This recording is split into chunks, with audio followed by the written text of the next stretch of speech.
Hi everyone, welcome back to my channel. Welcome to another Cook With Me video. If you're new here, welcome. My name is Kristi. In today's video, I'm going to be sharing with you a Hungry Girl recipe. This recipe is called Cheeseburger Casserole. It looks really good, and I was getting ready to make it and thought, I'm going to grab my camera and take them along for the ride, because y'all know when I try new things, I like to bring you with me. So at the time of this filming, I am following the WW Blue program. However, it's very possible that by the time I publish this video, Weight Watchers will no longer have the blue, purple, and green plans. So keep that in mind. The points that I'm sharing with you are based on the blue, purple, and green plans. As always, I'd appreciate the thumbs up on my videos. It really does help my channel. So let's go try this cheeseburger casserole. So like I said, Hungry Girl Cheeseburger Casserole. This is going to make enough for 4, and if you're watching this and we're still following green, blue, and purple plan on WW, then the points for this are 7 on green and blue and 6 points on purple. And then if you're counting calories, it's 330 calories. And again, that's for 1/4 of the recipe. So the first thing we need is an 8 by 8 inch glass dish, and spray that with cooking spray. So I've already done that. I have my oven preheated to 400 degrees.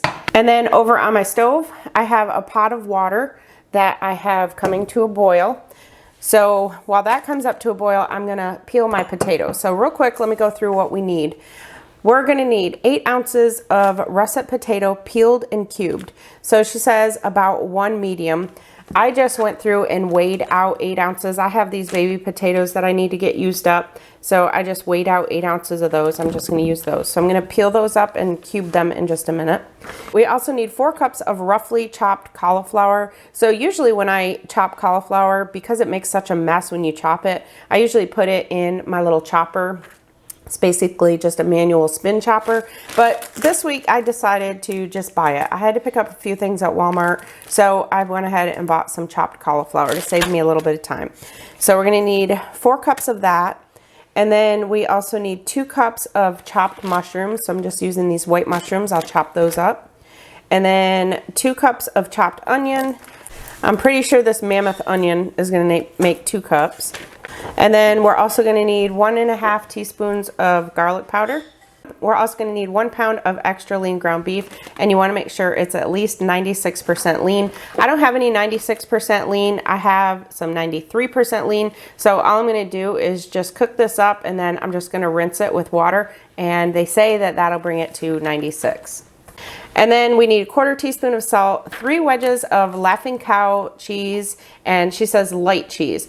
But the Laughing Cow that I use is the garlic and herb, and this kind does not say light, but when you scan this, it is less points. So this kind is 1 point for 1 wedge or 2 points for 2 wedges. If you buy like the Swiss Light, it's 1 point for 1 wedge or 3 points for 2 wedges. And the calories on the light are higher. For this one, it's 30 calories, and on the light Swiss, it's 35. So it says light, but this is what I'm going to use because I'm sure that it's going to come out to the same. And she says if you don't have that, you can use 3 tablespoons of light or reduced fat cream cheese. We're also going to need a tablespoon of yellow mustard, a 1/4 cup of ketchup, 2 tablespoons of light butter, and a 1/4 cup of chopped dill pickles. So I just have these little baby kosher dills, so I'll chop those up after. So I have my oven preheated to 400 degrees. I have already sprayed my 8 by 8 baking pan with nonstick spray, and I have a large pot of water coming to a boil. So I want to start with my potatoes because that water is coming to a boil already. So I'm going to get these peeled, cubed, and then I'll measure out the 4 cups of cauliflower and get those in the water. Okay, so now I'm going to get my potatoes and my cauliflower into the pot of boiling water. So I just have 2 cups here, so I'll be filling this again with another 2 cups because we need 4 cups of that.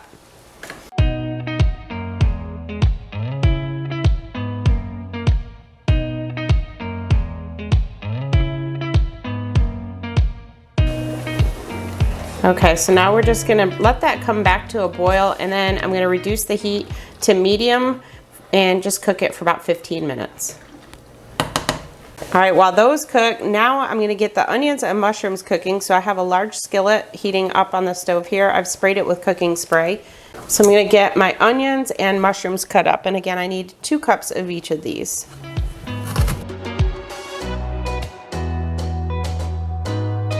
Okay, remember when I was talking about the cauliflower and how I chop it? I decided that's how I'm gonna do my mushrooms, because that's gonna be much easier to just do it this way. I just used this little thing. It's called a Chef's Rival. I'll link it down below, but the last I knew, they didn't sell this kind anymore. This is actually an old one. My mother-in-law gave me this a long time ago.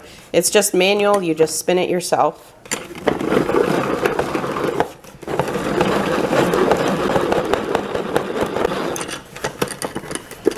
But if you want to chop things up real quick, that does the job. I think that's probably going to be right around 2 cups. So let me get the onion in the pan. And then we'll see what we've got for mushrooms. All right, it's going to be a little bit over 2 cups, but that's okay. I like mushrooms. And to the onions and mushrooms, we're going to add a teaspoon of garlic powder. So now she says to cook this for about 6 minutes until it's softened. Okay, now we need 2 bowls. We're going to need one for the vegetables and one for the potato and cauliflower. So I have my potato and cauliflower I've drained out. The cauliflower, these chopped cauliflower are real small, so just make sure if you use a strainer that you have something like this, like a mesh one, that they won't fall out of. So now we're going to add a half a teaspoon of garlic powder and then 1/8 of a teaspoon of salt. And then I'm going to add some pepper also. The recipe doesn't call for pepper, but I'm going to add that. And the 2 tablespoons of light butter. And then just mash that up. So if you want to use electric beaters, you sure can do that. All right, then set that aside.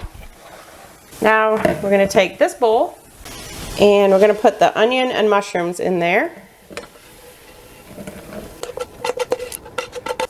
So now I've resprayed this pan with some cooking spray, and I'm going to get my burger in there and about 1/8 a teaspoon of salt. And then just get that cooking, and then like I said, I'm probably going to rinse this under water when it's done, just so that it becomes the 96% extra lean. So that way I won't have to add any additional points. Alright, so that's done cooking, so now I'm just going to rinse it out. So what I do is, if it's not the 96% lean, I just put a pan over so the grease doesn't go down the sink, and just rinse it with water.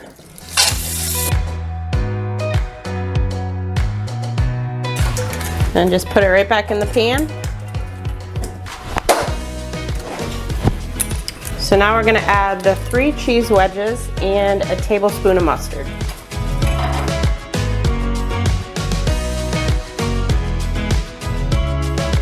Then just mix it up until the cheese is all melted and it's just all mixed together.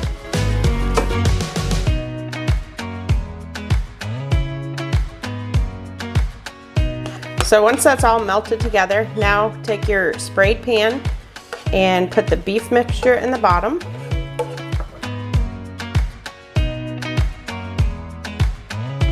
Then we're going to put the onion and mushroom mixture on top of that, and then the potato and cauliflower over the top of that.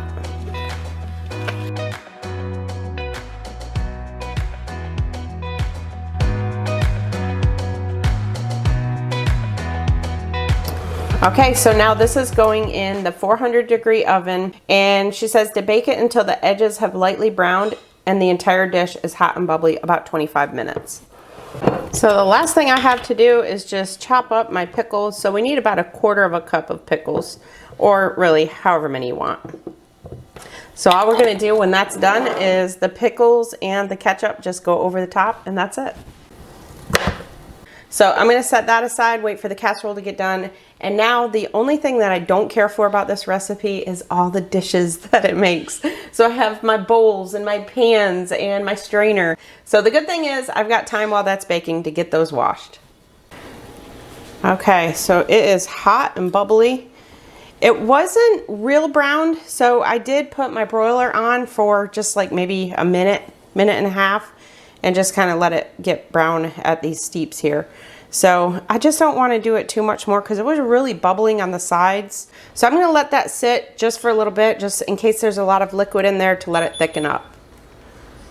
All right, so now we just dribble the ketchup on it.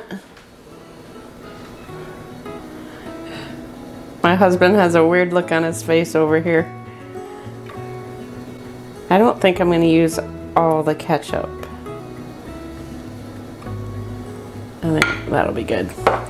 And then the pickles. Now cut it into 4.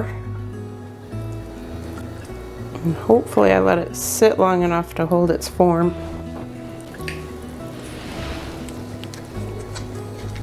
All right, still a little juicy down there. Could have probably sat a little bit more. But that doesn't matter. It's how it tastes that matters. That's a lot. Yeah, these are big servings. All right, do you want a little more ketchup on yours? Yeah. What's it taste like? It's good. Is it? Supposed to let it cool down first. It's not bad. I thought the ketchup would be weird on the top, didn't you? It's not. I'm gonna finish putting the rest of it on there. I was skeptical. Can you tell that it's a mixture of potato and cauliflower on the top? No. You can't? Mm-mm. Well, there you go. He can't tell it's cauliflower mixed in. And y'all saw the little bit of potato I used. It was mostly cauliflower. Okay, these are our plates. That was so good and so filling. So the only thing we said we would do different is we would add a little bit more salt.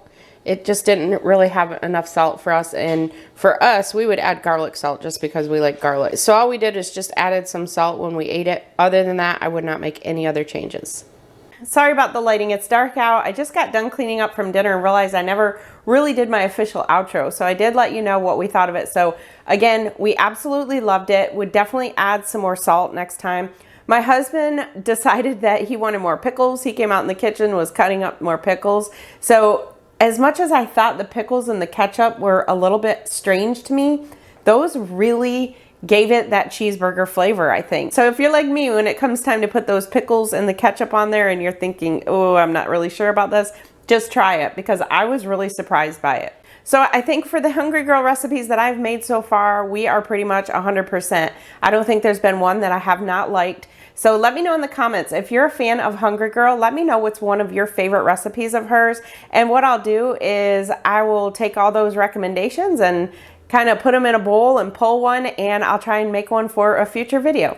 So make sure to give this video a thumbs up if you liked it. Thank you all so much for watching. I'll talk to you in my next video. I'm Kristi, and I'm planning us healthy. Don't you know that you're beautiful?